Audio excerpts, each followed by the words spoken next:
और ये सूफियों के मानने वाले इनके अकीदे राबिया वाले हैं। तो ये राबिया एक औरत थी, ये ताबईन के दौर के अंदर, बल्कि तबा ताबईन के दौर में ऑलमोस्ट। तो उसके बारे में कहते हैं एक हाथ में उसके आग थी और एक में पानी, और उसने कहा मैं आग से जन्नत को जाके जला दूंगी और पानी से जहन्नम को बुझा दूंगी, ताकि लोग अल्लाह की मोहब्बत में उसकी इबादत करें। और लोग तले कहते हैं सुभान अल्लाह, लानतुल्लाह है तुहाडे अकीदे दे होते हुए। क्या ये जन्नत की लालच शैतान ने दिया या अल्लाह ने? जन्नत अल्लाह की रहमत का मकाम नहीं है? क्या अल्लाह के रहमत के मकाम की इस तरह तौहीन करना कि मैं उसे आग लगा दूंगा? तो किसी ने खंगड़ नहीं देना, आग लगती है इंज। क्या ये अल्लाह की तौहीन नहीं है? राबिया बसरिया की बात ना कुरान है, ना हदीस है, ना शरीयत में हुज्जत है। राबिया बसरिया की बात पर मिर्ज़े ने इतना सख्त फतवा लगाया, लेकिन अफसोस ख़ुद मिर्ज़ा इसी तरह की बात कर बैठा। राबिया बसरिया की बात का हासिल ये था कि लोग अल्लाह की मोहब्बत में इताअत करें और गुनाहों से बचें। दरमियान में जन्नत का लालच और जहन्नम का डर, ये दरमियान में ये चीज़ वास्ता ना हो। इस पर जो मिर्ज़े ने फतवा लगाया और जो इस पर तबसरा किया वो आपने सुन लिया। अब मिर्ज़े की बात आप सुन लें, मिर्ज़ा क्या कहता है। दीदारे इलाही नहीं है ना, तो सरकार हम ऐसी जन्नत के ऊपर लानत भेजते हैं। अल्लाह अकबर। अगर अल्लाह का दीदार नहीं है। अगर राबिया बसरिया की बात कुरान हदीस में नहीं है तो मिर्ज़े की ये बात किस आयत या किस हदीस में है? क्या जन्नत के बारे में इस तरह के जुमले बोले जा सकते हैं? क्या ये जन्नत की तौहीन नहीं है? बल्कि हम मिर्ज़े के बोले हुए जुमले आपको दोबारा सुना देते हैं। लोग तले कहते हैं सुभान अल्लाह, लानतुल्लाह है तुहाडे अकीदे दे होते हुए।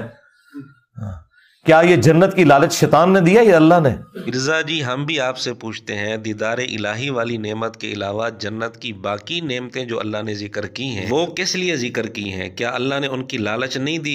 जब अल्लाह ने उनकी लालच दी है, अल्लाह ने उनको जिक्र किए है, तो आप इस अंदाज से कैसे गुफ्तगू कर सकते हैं कि अगर दीदार इलाही नहीं है तो मैं ऐसी जन्नत पर लानत भेजता हूँ, नौज़ुबिल्लाह।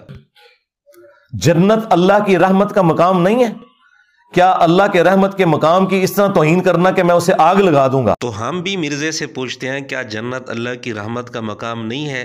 तो जन्नत के मुतल्लिक इस तरह के जुमले बोलना कि अगर दीदार इलाही नहीं तो मैं ऐसी जन्नत पर लानत भेजता हूँ, क्या जन्नत के मुतल्लिक इस अंदाज से गुफ्तगू करना किसी आयत से साबित है, किसी हदीस से साबित है, किसी सहाबी से साबित है? जन्नत में दीदार इलाही होगा और यकीनन होगा, ये हमारा अकीदा है।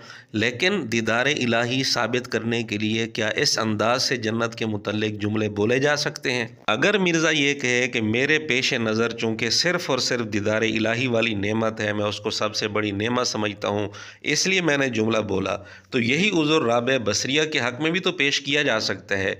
अगर मकसद की तरफ देखना है तो मकसद तो उनका भी मोहब्बत इलाही है, और अगर ताबीर को देखना है तो अगर राबिया बसरिया वाली ताबीर कुरान हदीस से साबित नहीं, तो मिर्ज़े ने जो ताबीर इख्तियार की है ये किस आयत और हदीस से साबित है? इसलिए दूसरों पर फतवा लगाने से पहले मिर्ज़े को चाहिए अपने घर का जायज़ा ले लिया करे। और आखिर में हम मिर्ज़े से ये भी पूछना चाहते हैं कि जन्नत में दाखिल होते ही फ़ौरन दीदार बारी की नेमत हासिल हो जाएगी या कुछ वक्फ़े के बाद?